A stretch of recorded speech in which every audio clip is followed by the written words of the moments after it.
আগের পার্টি তো আপনাদের বলে দিয়েছিলাম, ডাক্তারবাবু আমাকে সরাসরি বলে দিয়েছেন আমার কোনো রকম ফাস্টফুড আর একেবারে চলবে না, অগত্যা আর কিচ্ছু করার নেই।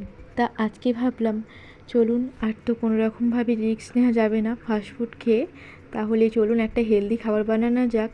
হেলদি খাবার বলতে আমি ওটস অমলেটটাকে বেছে নিয়েছি, সমস্ত রকম সবজি কেটে নিয়েছি, আপনারা দেখতেই পেলেন। তারপর 1 চামচ 2 চামচের মতো ওটস নিয়ে নিলাম, সমস্ত সবজিগুলো এর মধ্যে দিয়ে দেব। গাজর দিয়েছি বিনস কড়াই এবং একটি ক্যাপসিকাম, এই সমস্ত কিছু দিয়ে নুন লঙ্কা দিয়ে ভালো করে মিক্সড করে নেব আগে, তারপরে এটা একটা ফ্রাই প্যানে দিয়ে দেবো। আর কি সমস্ত উপকরণগুলো একে একে দিয়ে দিই। আমি তো এই অমলেটটা বলতে পারেন একেবারে নতুন বানাচ্ছি, এতদিন তো কোনো রকমভাবেই ভেবেছি ডায়েট করব, বাট করে ওটা হয়নি। তা এদিকে দেখুন সমস্ত সবজিগুলো দিয়ে দিয়েছি, এবার মিক্সড করে নিচ্ছি। চলুন এবার মিশ্রণটা ফ্রাই প্যানে ঢেলে দেওয়া যাক। আর একটা কথা, এটা কিন্তু আমি নিজের রেসিপি দিয়ে করছি না, আমি তো জানতামই না ওটস এইভাবে অমলেট করা হয়, তো আমি ফোনে দেখে এটা বানাচ্ছি ফার্স্ট টাইম, তা আপনাদের সাথে ভাবলাম একটু শেয়ার করি। অমলেটের উপকরণ সহ প্যানে দেওয়ার পর আমি চামচের সাহায্যে ভালো করে চালিয়ে নিচ্ছিলাম।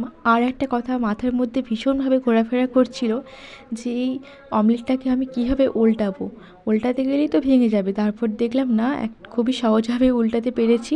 এবং এদিকে দেখুন আমার প্রায় ওটস অমলেট রেডি হয়ে গিয়েছে, এবার খালি খাওয়ার পালা। তো চলুন আজকের মতো টাটা।